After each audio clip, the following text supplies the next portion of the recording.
Bonjour à toutes et tous. Nous voilà de nouveau ensemble pour cette rencontre virtuelle organisée par France-Amérique latine. C'est donc la troisième de ce cycle qu'on a initié il y a donc 3 semaines. La première était sur Haïti et la vidéo est disponible en ligne sur le site de franceamériquelatine.org. Nous avons ensuite fait une rencontre autour de l'Équateur, et qui est aussi disponible sur le site. Et aujourd'hui, nous avons le plaisir d'accueillir Claudia Marchand, qui est éditrice, traductrice et militante féministe de la Coordinadora 8 de Marzo, donc la coordination féministe du 8 mars à Santiago, au Chili. Donc, on avait intitulé cette rencontre, on voulait la centrer sur notamment le néolibéralisme, les révoltes populaires et le mouvement féministe chilien. Ça nous paraissait vraiment important de revenir sur tout le cycle de mobilisation qu'a connu ce pays du Côme Sud depuis octobre 2019 au moins. Aussi revenir sur l'importance du mouvement féministe qui était un acteur de la mobilisation centrale et qui l'est toujours aujourd'hui, avec, on y reviendra, une capacité de mobilisation de masse, pouvoir mettre des millions de personnes dans la rue et faire vraiment trembler le fameux modèle chilien. On reviendra aussi sur, évidemment, sur la question de l'actualité, c'est-à-dire le Covid et la pandémie qui est en train d'impacter très fortement toute l'Amérique latine et le Chili également. Et puis, on essaiera avec Claudia de dresser quelques perspectives sur qu'est-ce qui peut se passer dans les prochains mois. Donc, je ne me suis pas présenté, je suis Franck Godichaud, membre du Bureau national de France-Amérique latine et du comité de Toulouse, d'où je vous parle aujourd'hui, et Claudia Marchand, donc, qui est à Santiago actuellement. Santiago, connaît une quarantaine stricte depuis maintenant plusieurs semaines. On a vu que la situation de la pandémie est vraiment préoccupante. Si on voit les évolutions du nombre de personnes infectées, de morts, dans un contexte politique en plus très tendu, très répressif, avec ce gouvernement de la droite néolibérale du multimillionnaire Sebastián Piñera. En termes sanitaires, les chiffres officiels, c'est 140 000 infectés, 2300 morts. On verra aussi avec Claudia, la situation économique est très très compliquée au Chili comme dans toute la région. La Commission économique pour l'Amérique latine, la CEPAL, parle vraiment d'une récession très très forte de 5, 6, 7% pour les mois et les années à venir. Et puis on est dans un contexte, vous le savez sûrement toutes et tous, le Chili a souvent été présenté comme un modèle à l'échelle mondiale.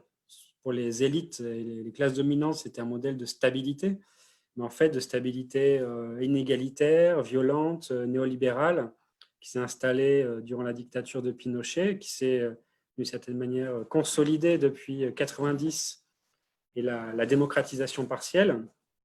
Et donc ce fameux modèle qui avait même été présenté comme le pays oasis par Piñera, on s'en rappelle, juste quelques jours avant le début de la révolte d'octobre, ce fameux pays oasis selon Piñera, en fait, on a bien vu que c'est surtout un des pays les plus inégalitaires de la région, et avec une violence, une modernité violente, on pourrait dire, euh, néolibérale, qui touche tout le monde, mais surtout, évidemment, les classes populaires, les plus pauvres, le peuple mapuche, les femmes, les migrants. Donc, c'est un peu là-dessus qu'on voulait revenir avec Claudia. Claudia, merci beaucoup d'être avec nous pour cet échange euh, virtuel. Et donc, ma première question ou interrogation, alors avant, oui, vous expliquer, on va parler pendant une quarantaine de minutes. On va faire un petit échange avec Claudia pendant une quarantaine de minutes. Et ensuite, pour ceux qui sont en train de suivre cette conférence virtuelle, il y aura possibilité de poser des questions. via le fil Facebook. Et grâce à Anna et Charlotte, qu'on remercie beaucoup aussi de France Amérique Latine, on pourra faire suivre vos questions à Claudia. Alors Claudia, première réflexion et première interrogation, commencer déjà par l'actu, on va dire, l'actualité.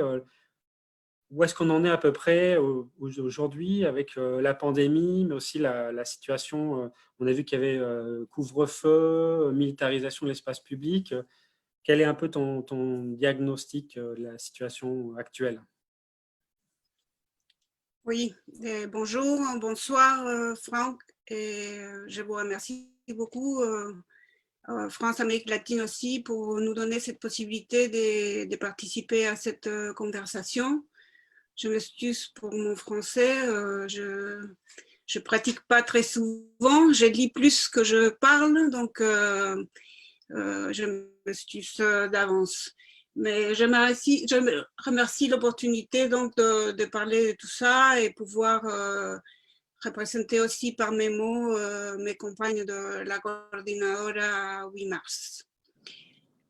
Pour ce qui est de la situation au Chili en ce moment, comme tu disais, on est à 140 000 cas avec des chiffres en plus qui changent plus ou moins toutes les semaines parce que ils prennent des mesures de changement de la façon de compter des morts, des malades, de soigner.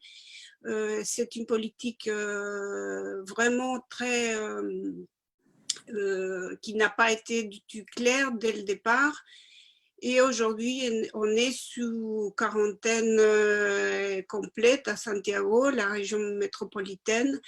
Mais cela n'a pas impliqué que les gens puissent rester chez eux. D'abord, le système de santé, il parle d'un chiffre qui est à 95% d'occupation, mais on a des récits du personnel de santé, des hôpitaux comme des gens qui sont renvoyés chez eux parce qu'il n'y a pas de la place dans les hôpitaux. Je pense que vous devez plus ou moins savoir que Chili, c'est un système, le système public reçoit 80% de la population, mais c'est un système public démantelé. On a un système privé de santé qui est très moderne, très moderne, nouveau, mais qui est pour le 20% de la population. Dans ces contextes, le gouvernement a décidé d'unifier, de faire un seul système, tout compris, public et privé, mais on n'arrive pas à voir les gens des quartiers populaires arriver dans ces cliniques, vraiment, pour l'instant. Et donc, la situation est très, très difficile de ce point de vue. Et comme je disais avant, il y a surtout le problème de que les gens ne peuvent pas rester chez eux parce qu'il n'y a pas de mesures économiques importantes prises pour que les gens puissent rester chez eux quand on sait qu'il y a une situation de travail informel très importante qui touche principalement les migrants, bon, les pauvres du Chili, les migrants, et les femmes, évidemment. Comme toujours, ce sont les secteurs les plus défavorisés qui sont touchés quand ils ne peuvent pas sortir travailler tous les jours. Ils ont besoin de travailler tous les jours pour avoir de l'argent tous les jours, chaque jour. Donc, face à cela, d'une part, bon, on a eu les déclarations du ministre de la Santé, Magnalish, disant qu'il était surpris des conditions dans lesquelles vivaient les gens. Donc, il ne connaît pas son pays et ils ont fait une politique sanitaire en partant on ne sait pas où, de quelle connaissance de la situation du pays. Et les premières mesures ont été la militarisation, comme tu disais, avec le décret de l'état d'émergence, les couvre-feux qui restent aujourd'hui encore, ça fait déjà depuis mars qu'on est sous couvre-feu, et la sortie des militaires dans les rues. Et ce sont les premières mesures qui ont été prises. Ensuite, il y a eu des lois qui ont permis aux grandes entreprises, même aux petites, aux moyennes, suspendre, hein, je ne sais pas si on dit comme ça, de suspendre les contrats de travail avec des gens qui ont des contrats et de ne plus payer pendant ces mois où le travail est suspendu. Et ils peuvent aller chercher sur leur fonds de chômage, ce qui est assez évidemment précaire. Et c'est surtout pour qu'une petite partie de la population qui est sous contrat.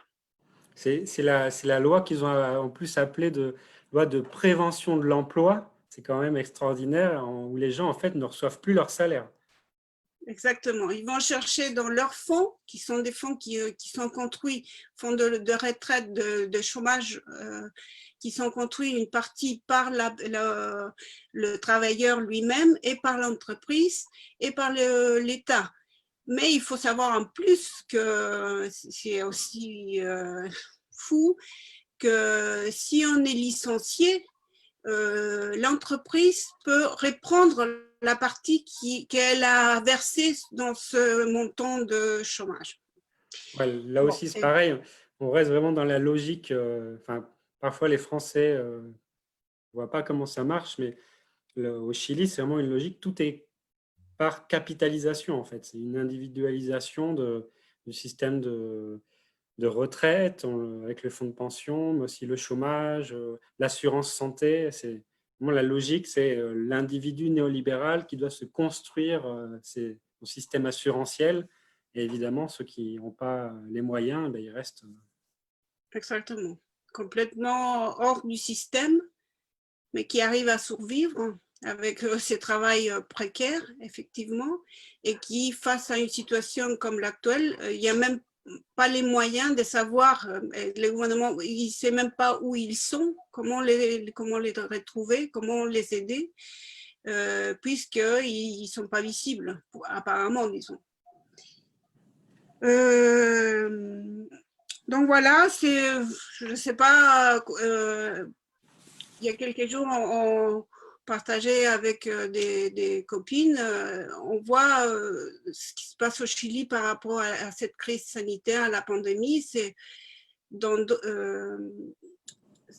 pas la même quantité, mais c'est une politique plus ou moins bon, ils vont mourir, ceux qui vont mourir. Et puis, on ne fait rien, on ne fait pas face, on crée pas une politique pour affronter cela d'une manière plus des systèmes et pouvoir vraiment penser à la survie, à la santé des gens, ils restent seuls, puisqu'ils ont été toujours seuls pour construire leur fonds, leur chômage, la retraite, tout ce que tu disais. Et même, évidemment, pour tout ce qui est les loyers, il n'y a pas d'aide au loyer, il y a les comptes de services básicos, je ne sais pas comment on dit, les services de l'eau, l'électricité, etc. On doit continuer à les payer comme si de rien. Et donc, c'est pas le Brésil, mais c'est pas loin non plus. Hein. C'est pas dans le même chiffre, mais dans la politique des fonds, ça ressemble un peu. Si on compare avec l'Argentine, quand même, de manière comparée, le gouvernement argentin a beaucoup plus réagi sur le plan social et sanitaire, alors que Piñera et Bolsonaro, ils sont clairement dans des logiques de déni ou alors l'économie d'abord, quoi. Tout à fait. La seule chose qu'ils ont annoncé depuis un mois déjà, c'est 2,5 millions boîtes, je ne sais pas comment on dit, des cartons avec Une sorte de panier Ouais, voilà, pour les familles. Mais ils n'avaient rien. Ça fait 2 mois, ils ont réparti, je ne sais pas, ils parlaient hier, je crois, des 800 000, même pas la moitié, et des trucs qui durent 2 semaines ou même une semaine. Donc, les gens qui l'ont reçu il y a une semaine, ils l'ont plus. Et il y a des gens qui, ça fait un mois, qui reçoivent rien et qui l'auront dans, je ne sais pas. Et j'ai vu aussi que, y compris la femme de Piñera et le gouvernement s'en servaient, l'instrumentalisaient en distribuant, en disant voilà ce que vous offre le bon président Piñera en passant dans les maisons. enfin, c'est horrible parce ils nous disent de garder les distances et tout ça, et ils vont, je sais pas, 10 personnes, tout le monde prend la boîte de tous les côtés pour sortir dans la photo.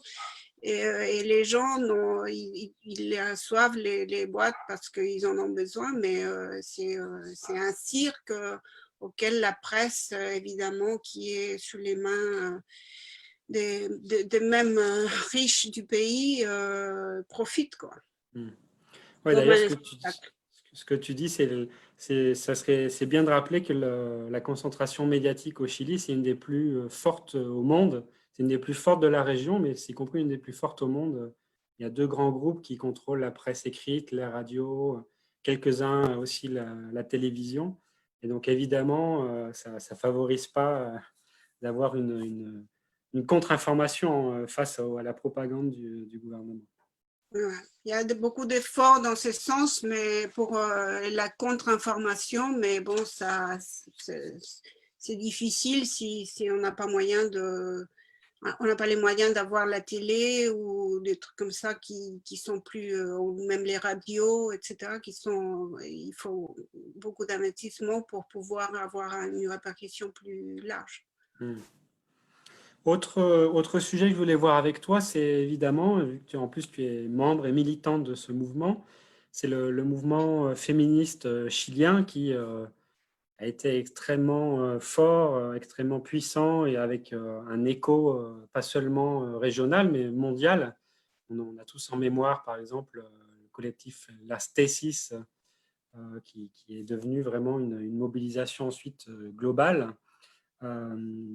Donc ce mouvement féministe, et en particulier la coordinadora à laquelle tu appartiens, là, donc cette coordination du 8 mars, pour de nombreux féministes de par le monde, c'est vraiment une expérience vraiment forte, intéressante.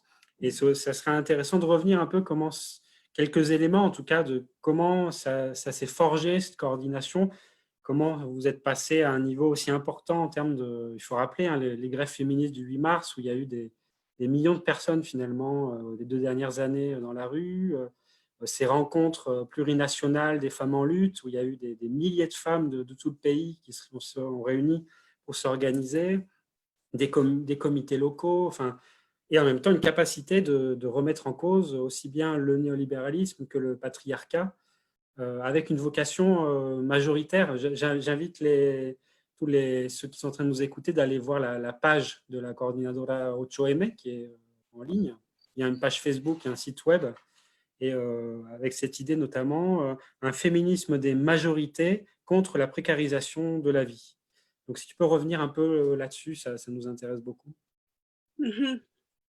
Oui, bon, il faut dire que je suis juste une intégrante, une membre de la coordinadora. Je n'ai pas du tout une position de porte-parole ou rien de ça, mais bon, je peux partager avec vous mon expérience avec ces mouvements, effectivement très, très importants et qui a pris une ampleur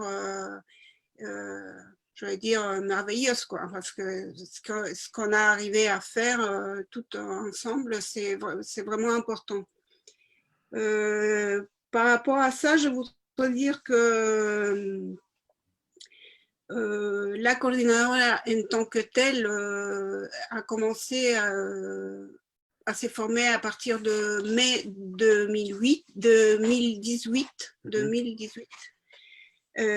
quand il y a eu un mouvement très important au niveau des universités chiliennes contre le harcèlement des étudiantes, même des intégrantes de la communauté universitaire. C'est un mouvement très important qui même a été appelé les printemps féministes, même si c'était en mois de mai.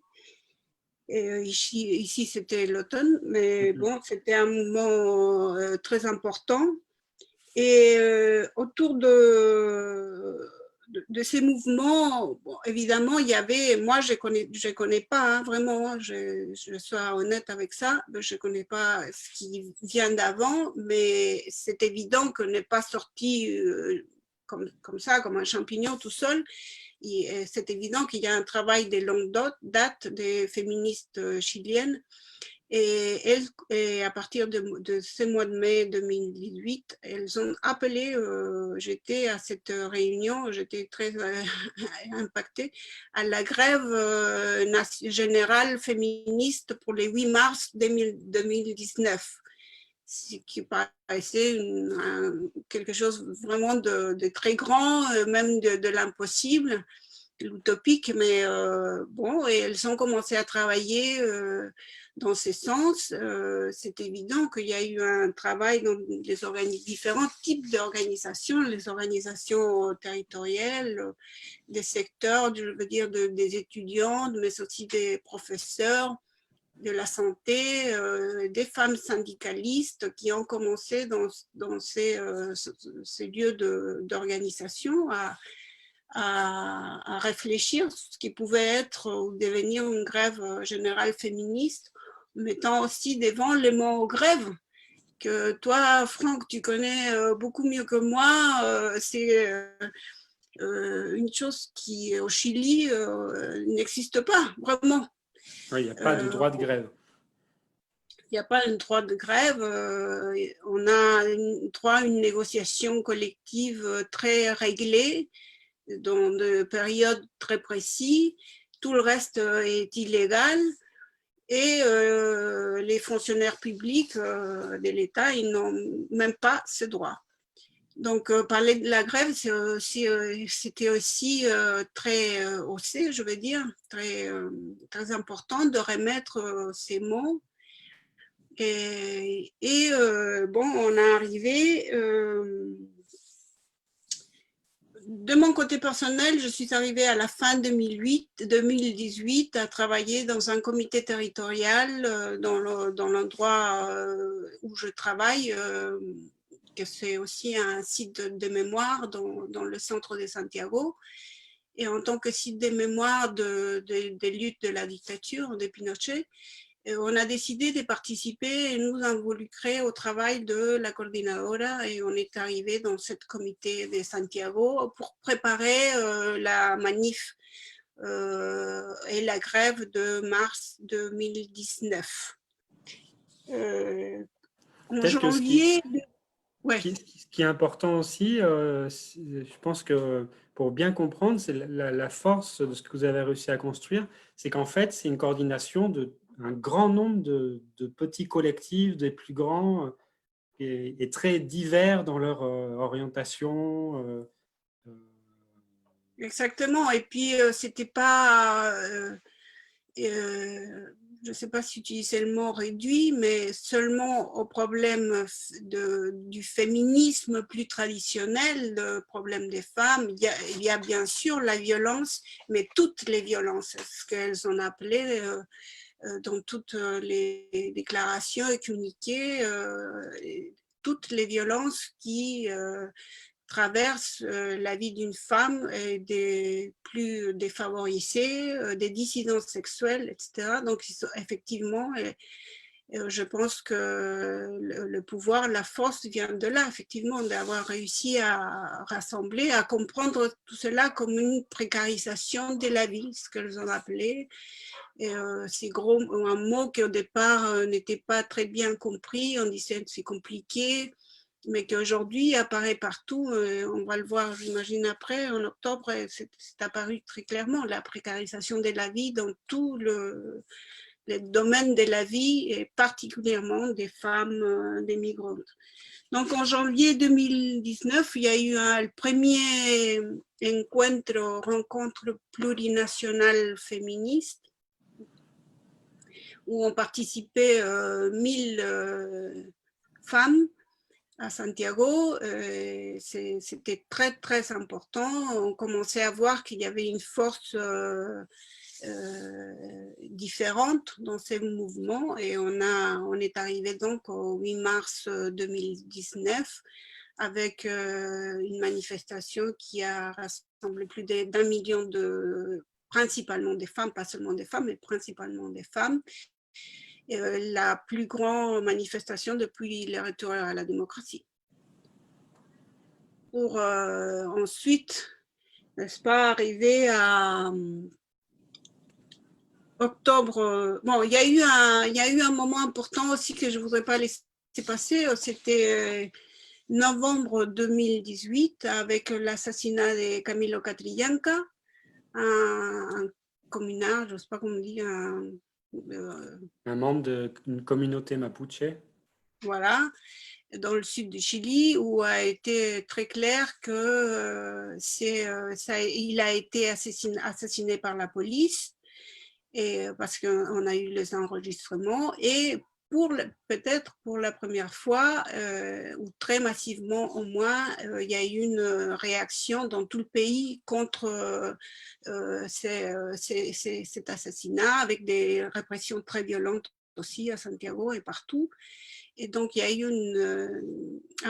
c'est un moment où on a vu que quelque chose était en train d'échanger, puisqu'on s'est fait partie de toutes les luttes, on peut dire. Et cette lutte en particulier de communautés mapuche dans le sud qui luttent pour récupérer leur territoire, en contre d'un modèle d'entreprise extractiviste. Donc, on voyait comme tout cela commençait à se croiser, enfin.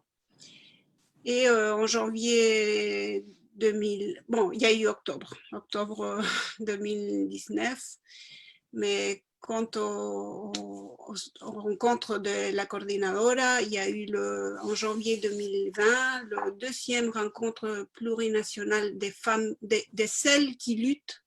Déjà, il y a eu un petit changement de celles qui luttent, où on a rassemblé, il y a eu 3000 femmes qui participent aux discussions, à la préparation.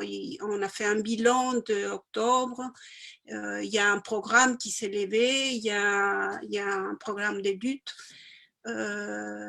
Et bon, un chemin qu'on n'a pas réussi tellement à continuer, puisque après mars, il y a eu la pandémie qui a mis un peu en pause tout ces chemins de lutte.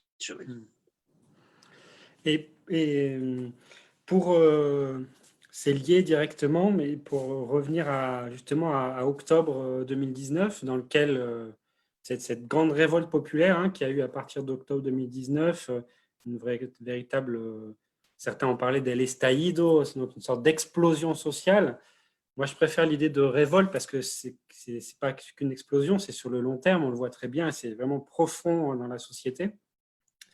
On a vu plein d'acteurs différents, le mouvement contre les fonds de pension, Noma CFEP, des travailleurs syndiqués, mais beaucoup aussi non syndiqués, qui ne pouvaient pas lutter sur le lieu de travail, mais qui étaient dans la rue, la jeunesse qui était vraiment un peu au cœur de cette révolte, aussi des classes moyennes précarisées, endettées, et les féministes. On a vu que donc, la force du mouvement, qui vient de loin finalement, qui là, comme tu disais tout à l'heure, c'est pas apparu tout d'un coup, c'est comme le mouvement féministe, il y a vraiment il y a eu des luttes avant qui ont conduit à tout ça, et en même temps, ça a quand même beaucoup circulé au plan mondial. On a vu l'ampleur de la répression de la part du gouvernement Piñera, des carabiniers, y compris des militaires qui ont été déployés un temps dans l'espace public. On a tous vu des scènes de violence vraiment extrêmes, des centaines de jeunes et de moins jeunes qui ont été mutilés, oculaires. Certains sont même aveugles, ils ont perdu la vue complètement. Abus sexuels systématiques dans des commissariats, parfois en dehors des commissariats, dans les camions, dans le métro. Donc une répression tous azimuts. Et en même temps, la force du mouvement, la place de la dignité, qui est devenue un symbole international. On a tous en tête cette photo avec la colonne hein, et les gens sur la colonne. Aujourd'hui, on parle de plus de 2000, peut-être 2500 prisonniers politiques. Si tu pouvais revenir un peu là-dessus, sur comment toi, peut-être, tu as vécu ou le mouvement féministe a un peu analysé justement cette explosion, cette révolte populaire, et aussi la situation actuelle sur le plan de la répression qui a l'air toujours très forte. Ouais, tu l'as dit, je pense, et effectivement, la révolte, moi aussi je préfère parler de la révolte puisque c'est pas né dans, il y a eu une consigne qui a été très répétée, Chile despertó, Chile s'est réveillé, mais en fait il y a beaucoup de travail pour arriver à cela. Et ça a été si évident quand on a entendu des gens que peut-être c'était la première fois qu'ils sortaient dans les rues et qui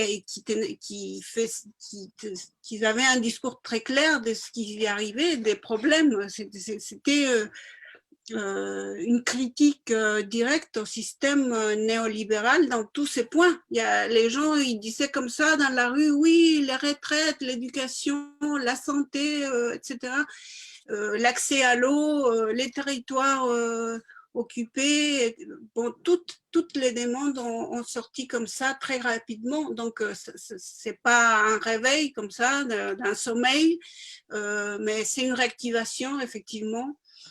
Et en plus de que je partage totalement, comme ça a été, il faut dire que on pourrait dire, pour ajouter à tout cela, que ce qui a été intéressant, c'est la création, la naissance de plusieurs centaines d'assemblées territoriales, de gens qui se réunissaient autour dans le quartier, dans différents espaces publics. Ils ont occupé les espaces publics pour discuter. Effectivement tout ça. Et là, la coordinadora et les féministes en général ont participé on continue à participer dans ces expériences qui, en plus, ont aussi commencé un travail d'éducation populaire en même temps. Donc, je pense que ce qui nous laisse c'est processus des révoltes populaires très importantes, avec aussi un changement du discours au niveau de la rue. Toutes les graffitis, bon, las banderas mapuche, les drapeaux mapuche qui sont sortis dans la rue comme jamais avant. Il y en avait plus de drapeaux mapuche que des drapeaux chiliens dans les manifestations. C'est comment dire, un changement de la logique des gens, de la réflexion des gens. Bon, tout cela, je pense que ce qu'il y a de plus important, c'est qu'il reste, c'est ce travail ou ce qu'on a vu qu'il était possible de nous rencontrer à nouveau dans nos quartiers pour discuter de ce qu'on voulait pour notre vie. Et c'est là, je pense aussi que ce qui a fait que ces moments de pandémie et des crises sanitaires est aussi une autre perspective, parce que dès ces assemblées territoriales, aujourd'hui sont sortis ce qu'on appelle las ollas comunes, les soupes populaires, et les consignes de solo el pueblo ayuda al pueblo, seul le peuple aide le peuple. Et tout le travail qui est en train de se faire en ce moment est soutenu par ce travail, cette expérience des assemblées territoriales et d'autres organisations. Ce n'est pas les seules, évidemment, mais disons comme un apprentissage de la révolte. Et en parlant justement de la situation actuelle et la question de la répression qui est centrale, qui a été dénoncée, y compris même en partie par l'Institut des droits de l'homme, qui est un institut étatique, et surtout par des organismes populaires des droits de l'homme, par les militants eux-mêmes, les militantes. Si tu peux revenir sur la question notamment des prisonniers politiques de la révolte, puisqu'on parle de 2500 personnes.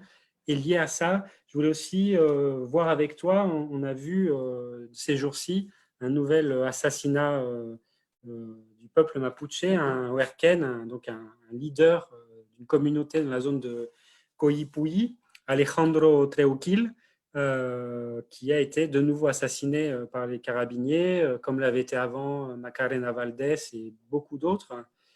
Et en parallèle, on sait qu'il y a une grève de la faim en cours dans la prison d'Angol. Donc, une répression de la révolte populaire et aussi toujours, et depuis très longtemps, répression du mouvement Mapuche. Si tu peux revenir sur ces Oui, questions-là, puisque… ouais. Oui, tout à fait. Effectivement, avec ce qui s'est passé en octobre, ce qu'on a vu, c'était une réponse répressive.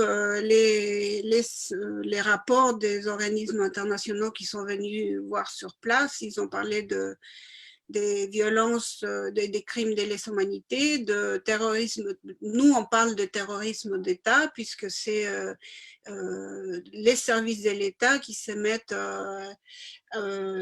qui sont sortis dans la rue, comme tu dis, et faire, réprimer les gens avec des violences, on ne peut pas dire qu'on n'avait pas vu, mais des violences, des violences des organismes de l'État.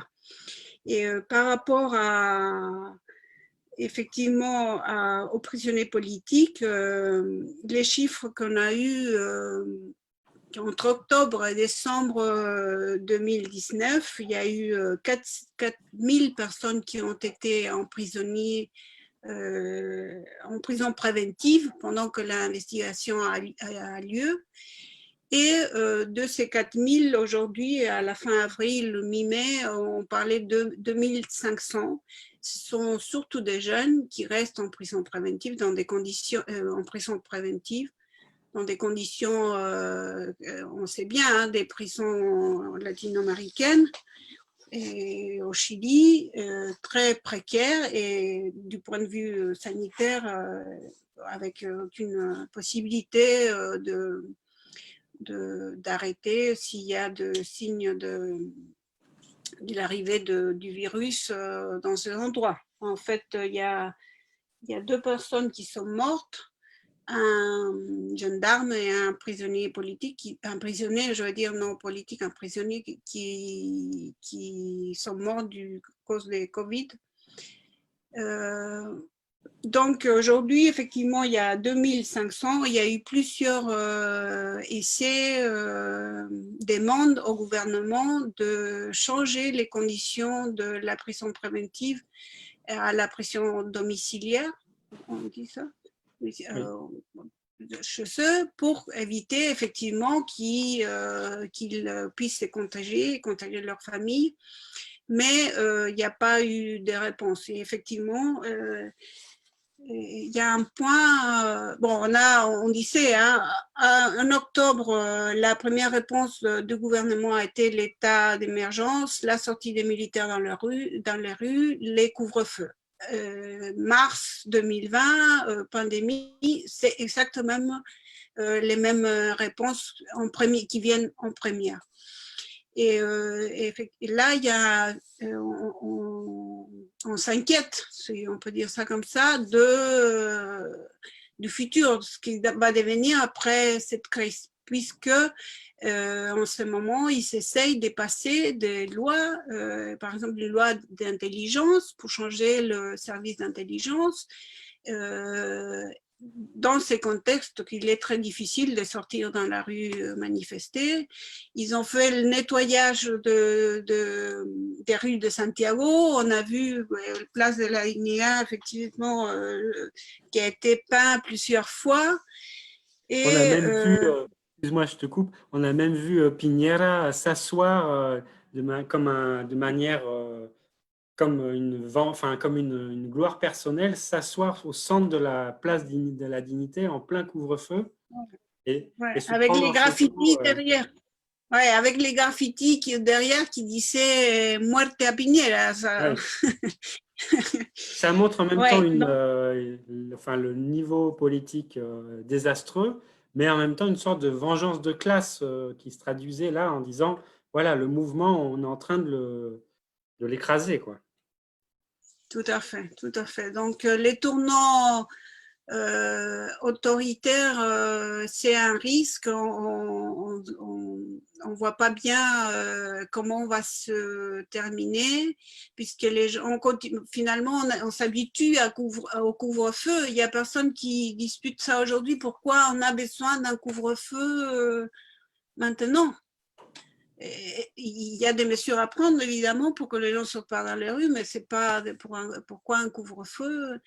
Et on commence à s'habituer à des conditions de militarisation, à voir les militaires dans les rues. L'autre jour, je voyais le récit d'une femme qui disait à la sortie d'un supermarché, il y avait des militaires avec des fusils ou comment on dit, de gros trucs et qui demandait son carnet d'identité, la permission pour sortir. Il disait, mais pourquoi on a besoin d'être armé comme ça pour faire un contrôle de ces types? Et finalement, on arrive disons, j'espère que non, mais il faut être attentif à qu'on ne s'habitue pas à une militarisation permanente. Par rapport, tu disais aussi, je ne veux pas laisser de nommer les cas des victimes des traumatismes oculaires. Il y a 450 jeunes principalement qui ont perdu un, il y en a deux qui ont perdu deux de ses yeux et qui aujourd'hui ils sont seuls à lutter, à faire face à cette situation qui les a laissés handicapés. Et ils n'ont rien, ils n'ont pas de l'aide. Et bon, on continue à vivre avec ça, c'est difficile. Il y a des organisations, ça serait important pour côté solidarité internationale, des familles des prisonniers politiques, il y en a plusieurs, et on peut vous faire parvenir peut-être des documents où il y a les coordonnées, si vous voulez suivre plus de près, c'est là, puisque effectivement, c'est un gros problème. On a des jeunes de 18 ans qui restent emprisonnés depuis octobre, et qui restent des femmes, des garçons qui restent emprisonnés en attente des marches judiciaires qui sont très lentes en ce moment en plus, qui est en train de faire des recherches sur les conditions sur lesquelles ils ont été emprisonnés. Donc oui, c'est l'une des préoccupations aussi de la coordinadora 8 mars, de voir, de réfléchir à comment on va sortir de ces scénarios de pandémie après une révolte comme celle qu'on a vécue. Et concernant la répression qui continue donc, dans le Wallmapu, est-ce Oui. que, par exemple, ce dernier assassinat qui vient d'avoir lieu, est-ce que ça a un impact, notamment à Santiago? Est-ce qu'il y a un relais médiatique? Parce que je sais qu'en général, c'est toujours les Mapuches qui sont, qui sont présentés comme les responsables de la répression. Est-ce qu'il y a quand même une mobilisation des réactions des organisations sociales, de la gauche? Il y en a eu, mais bon, tout ça aussi a été un peu opaqué, on dit ça, opaqué, Oui, opacado. mis de côté, enfin... Ouais, par la mobilisation aux États-Unis aussi, hein, qui a été si important par rapport au racisme. Donc tout ça un peu... Oui, d'ailleurs, j'ai vu Il qu'il y a circule sur les réseaux sociaux les vies noires sont importantes, mais il y a aussi un nouveau hashtag qui est les vies mapuches sont importantes. Voilà, parce que ça, j'imagine, c'est une autre question des discussions, un peu comment aujourd'hui on peut se manifester, tout se passe devant un écran ou pas. Il y a des gens qui n'ont pas accès à cela. Hein. Donc, mais il y a eu de manifestations dans les réseaux sociaux. Il y a eu la bandera noire avec les noms de tous les Mapuches assassinés depuis le retour à la démocratie. Les conditions dans lesquelles Alejandro Trujillo a été assassiné ne sont pas éclaircies encore. Ce sont des gens c'est pas comme Camilo Catrillanca qu'on a vu le registre des policiers, c'est des personnes qui étaient avec une cagoule. Oui. Et, mais il a été mort par balle. Il y a 3 jeunes qui sont blessés aussi.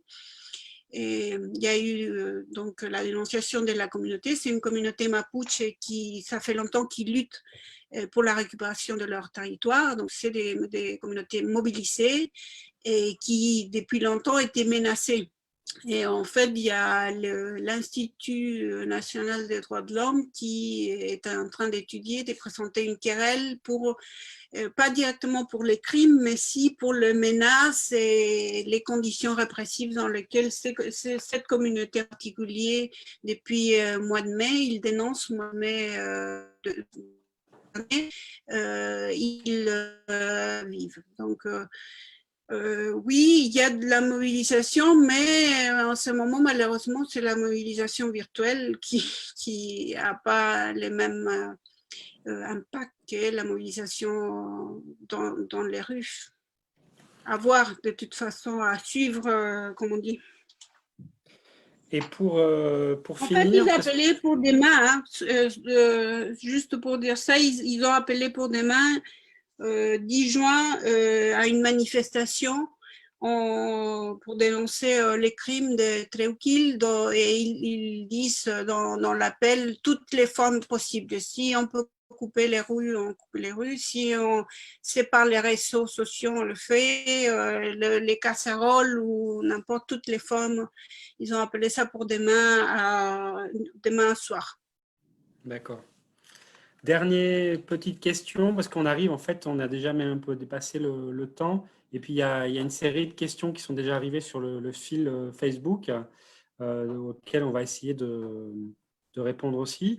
On a vu que dernièrement, il y a eu des émeutes de la faim, El Bosque, La Pintana, dans plusieurs quartiers populaires de Santiago, avec des gens qui n'en peuvent plus, hein, parce qu'ils ont carrément pas de quoi manger. On sait que depuis la révolte d'octobre, il y avait ce projet d'assemblée constituante qui était d'une part une revendication historique, hein, du mouvement populaire chilien, puisque on a toujours la constitution de Pinochet en vigueur au Chili, malgré des réformes, mais le socle constitutionnel reste le même. Entre-temps, il y a eu des promesses du gouvernement sous pression de la rue de faire un référendum pour oui ou non à une convention constituante, ce qui n'était pas tout à fait la même chose. Donc, comment tu vois les perspectives? Je te demanderai une réponse assez courte parce qu'ensuite, on va répondre aux questions qu'on a reçues des auditeurs. Mais comment toi, tu vois un peu la perspective, notamment du point de vue du mouvement féministe, sur qu'est-ce qui va venir, comment s'organiser sur ce qui vient, et face à un agenda aussi qui est grandement déterminé par la pandémie et aussi par la droite, les classes dominantes qui essaient de reprendre la main finalement, après avoir été menacées par la rue. Exactement. Oui, du point de vue de la coordinadora, bon, les défis, comme je disais avant, c'est voir si on est sur 2 axes, on peut dire, le travail dans ces assemblées territoriales où il y a le travail des sous-populaires et tous ces côtés solidaires qui apparaît et qui peut être un espace pour continuer la lutte si on arrive à lui donner un contenu politique et qui prennent en charge aussi toutes les demandes et pas seulement la crise sanitaire. Ça, c'est la perspective un peu plus positive où on peut développer notre travail. D'un autre côté, il y a ce qu'on disait avant, un tournant plus autoritaire où on commence à nous imposer des lois et des conditions. Et en plus, comme on va voir les chômages et tout ce qui va se venir après, la crise économique, ça va changer les conditions des luttes aussi. Et donc, sur ces 2 axes, c'est la coordinadora qui essaye d'affronter, de proposer. Et pour cela, il y a son programme tout ça. Par rapport à l'Assemblée constituante, la coordinadora a réfléchi sur ces points. Évidemment, c'est une demande de la coordinadora de changer la Constitution, mais le processus qui allait commencer au mois d'avril dernier et qui a été pospuesto pour octobre, Était repoussé. repoussé pour octobre, ne constitue pas du tout les processus auxquels on ne sait pas comment participer à un processus qui vient du Parlement et du gouvernement, où on n'est pas du tout représenté.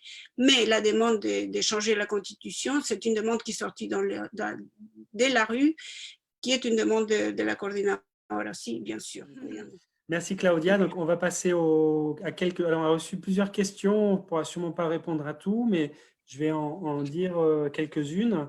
Les premières questions, c'était sur la situation économique qui vient et si notamment tu crois que la crise actuelle, la crise sanitaire, qui va être aussi une crise économique, évidemment, est-ce que le gouvernement va en profiter pour repenser un peu le modèle économique? Il y a une question qui va là-dessus. Vraiment, il y a plusieurs voix qui demandent ça, de repenser que la sortie de la crise, que cette crise met en évidence ce que tu appelles les fissures peut-être, ou les problèmes du système. Mais moi, personnellement, je ne suis pas en condition de répondre à si on a la force pour demander un changement vraiment important des conditions du système, des politiques publiques qui puissent changer nos conditions de vie. C'est ce qu'il faut faire. C'est évidemment le défi des mouvements aussi bien féministes que tous les mouvements populaires au Chili, de forcer à cela, de dire que c'est pas la pandémie qui a créé ces problèmes, seulement les a plus mises en évidence. Et en fait, octobre, pour cela, c'est très important parce qu'on les voyait d'avant. Et aujourd'hui, c'est plus clair, c'est plus large, c'est plus important, c'est plus dur aussi parce qu'il y a des morts, il y a des gens qui vont mourir, il y a des gens qui meurent aujourd'hui à cause de la crise sanitaire.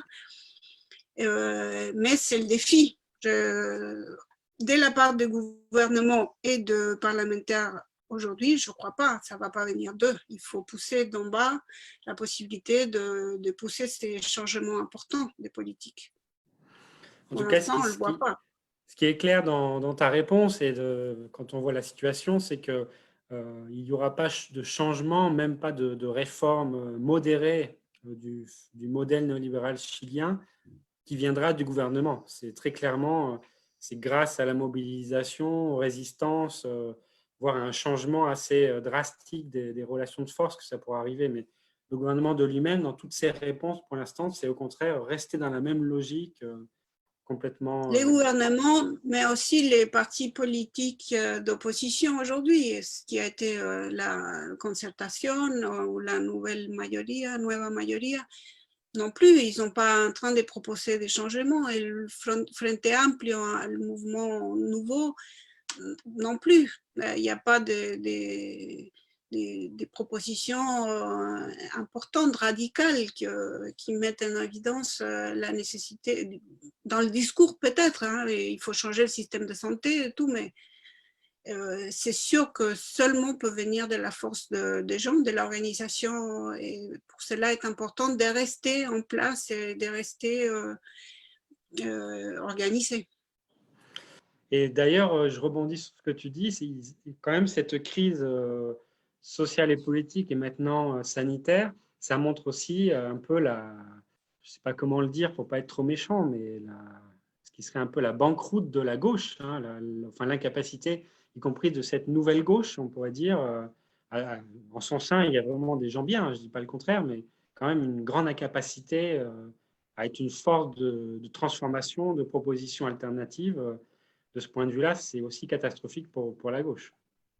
Totalement, totalement. Et là, il y a un appel qui a fait Piñera pour un nouveau accord, grand accord national entre eux.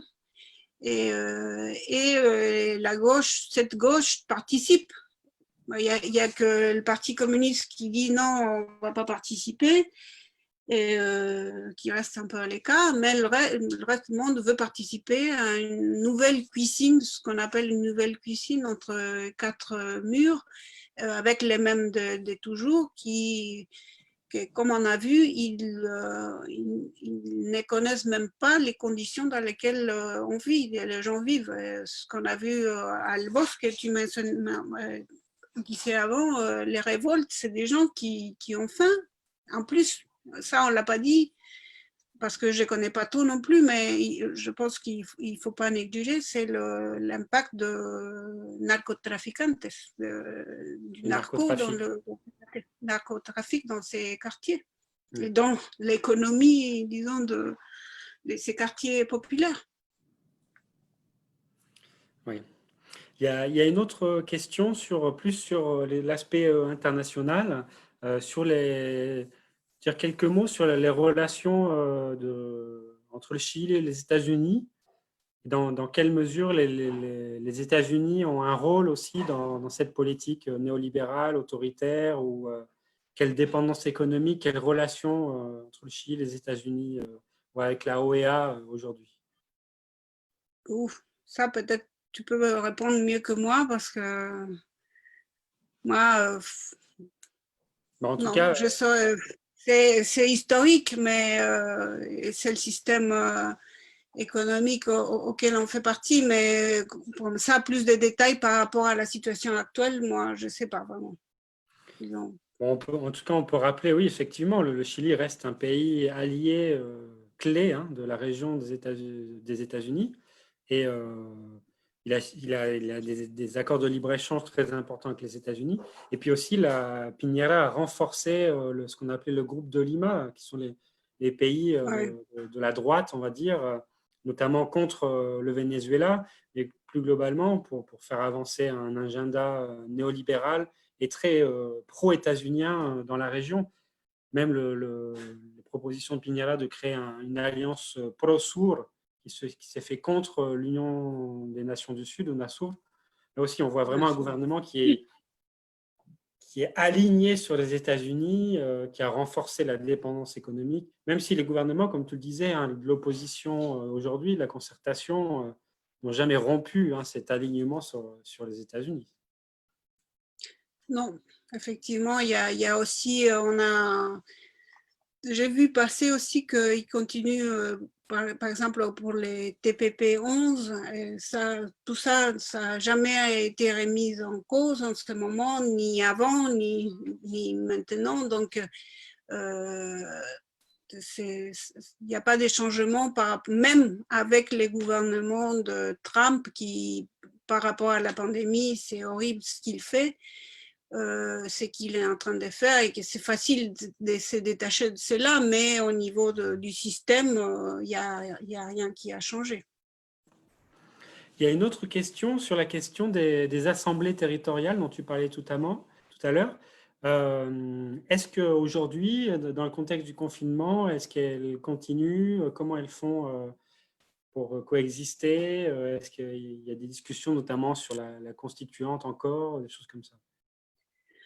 Oui, aujourd'hui, ce qu'on voit dans les assemblées, qu'elles continuent, pas toutes, mais pas mal d'entre elles se maintiennent, mais ils se sont réorientés vers le travail solidaire. Donc, des soutiens pour les gens des quartiers, les sous-populaires, même pour les migrants aussi. Il y a un gros problème avec les migrants qui essayent, il y en a qui sont en train de rester en dehors des ambassades pour pouvoir rentrer dans leur pays, parce que ils étaient dans des conditions de travail très mauvaises. Maintenant, ils n'ont plus. Ils n'ont pas des réseaux familiaux pour soutenir une situation comme celle-ci.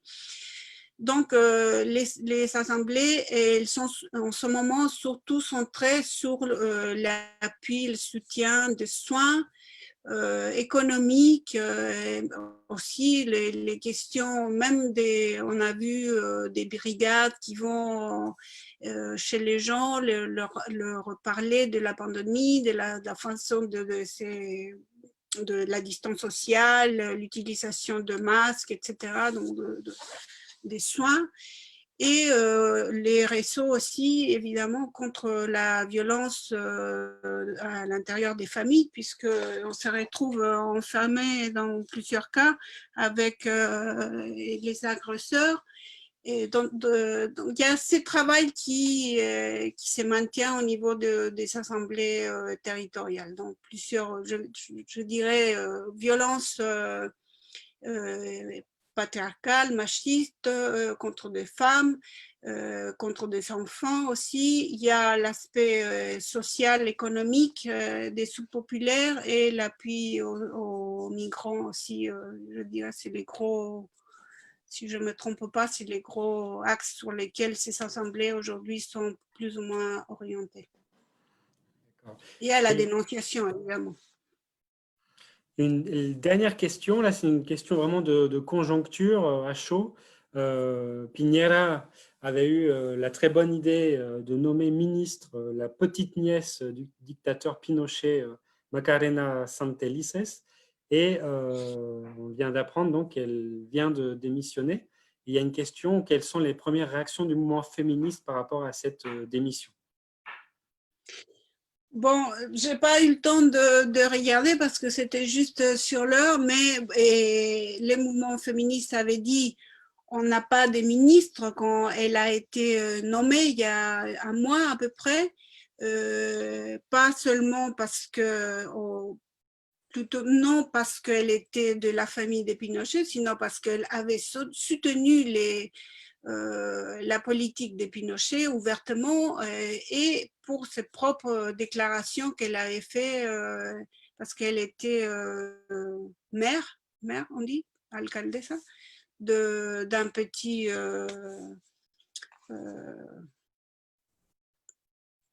village près de Santiago. Et en plus, ils ont sorti une vidéo contre la violence machiste qui était horrible, c'était affreux, c'était un grand-père qui apparemment avait abusé de la grand-mère et qui parlait à la petite fille, bon, c'était horrible. Et hier, elle avait nommé quelqu'un qui venait de La Cuarta, un journal très misogyne, comme chef d'études du ministère de la Femme. Apparemment, tout cela a provoqué, bon, tout le monde était en contre, il y a eu beaucoup de bruit au niveau des réseaux sociaux et elle a démissionné. Donc, les féministes ont dit, nous, tout le temps, on a dit, on n'a pas de ministre. Et là, ils viennent de nommer une autre femme, Salaquette, qui apparemment non plus, c'est quelqu'un qui vient de la UDI, des partis de plus droite du Chili. On pourrait dire même l'extrême droite. Pour ne pas dire l'extrême droite, et qu'elle vient de là. Et donc, je pense qu'on n'aura pas encore de ministre. Et il vient d'arriver une dernière question qui est vraiment importante, et une autre aussi. En quoi les féministes européennes peuvent aider les projets des féministes chiliennes? Agitation, dénonciation, soutien culturel, quelle solidarité? Oui. Là, j'avais voulu me préparer un peu plus parce que je sais qu'il y a un comité de la coordinadora 8 mars comment on dit ça, des liens transfrontaliers.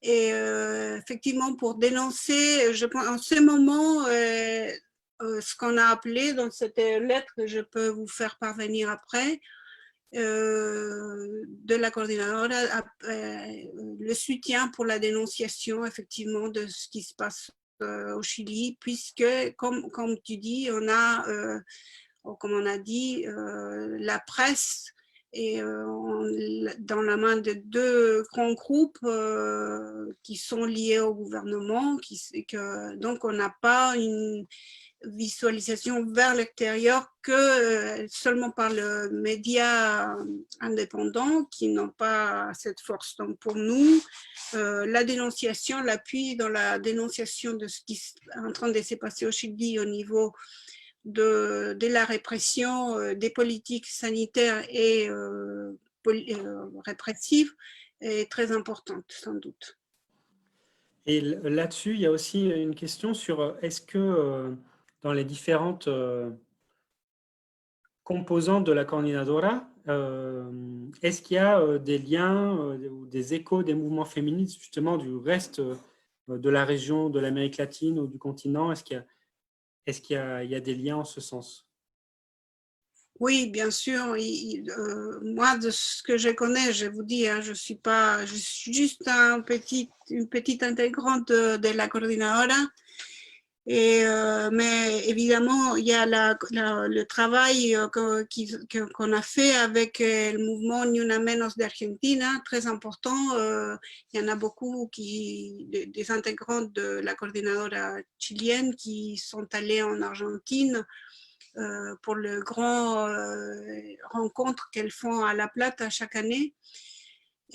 C'était 2000, elles ont participé en 2018 et 2019 aussi, mais il y a aussi du travail avec des Brésiliennes et d'autres pays. Moi, je ne connais pas trop, mais il y a un travail évidemment, puisque on comprend très bien que c'est pas un mouvement.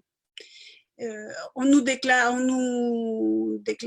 déclarons comme plurinational dans tous les sens, hein, dans toutes les nations qui vivent dans nos terres, dans le Chili, mais aussi sans frontières. Donc évidemment, il y a un travail de coordination très important. Il y a un comité en particulier qui s'occupe des relations avec les mouvements d'autres pays.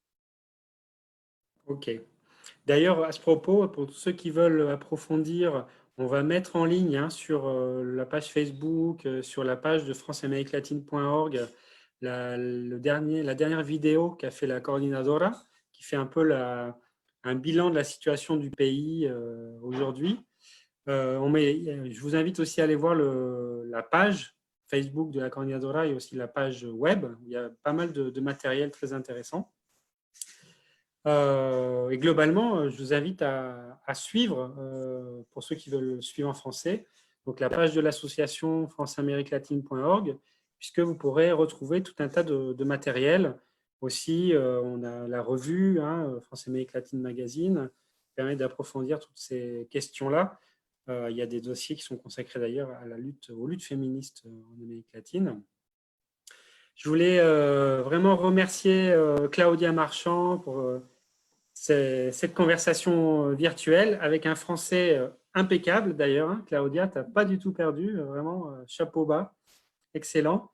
Remercier à toutes et tous ceux qui ont été connectés durant donc, cet échange. Et aussi vous rappeler que mardi prochain, il y aura une nouvelle conférence virtuelle, cette fois-ci sur la question des luttes et des résistances au Brésil face à Bolsonaro, les sans-terre, les sans-toit, le mouvement syndical. Donc, ça sera mardi prochain à 19 h. Et vous pourrez retrouver l'ensemble de ces conférences et vidéos sur le site de franceamériquelatine.org. Merci encore, Claudia. Tout notre soutien au mouvement féministe chilien qu'on va continuer à suivre de très près. Merci beaucoup Franck et France Amérique Latine pour cette opportunité et j'espère que vous aurez quelques infos de plus sur ce qui se passe dans notre pays. Merci, à bientôt. À bientôt. Ciao. Abrazos.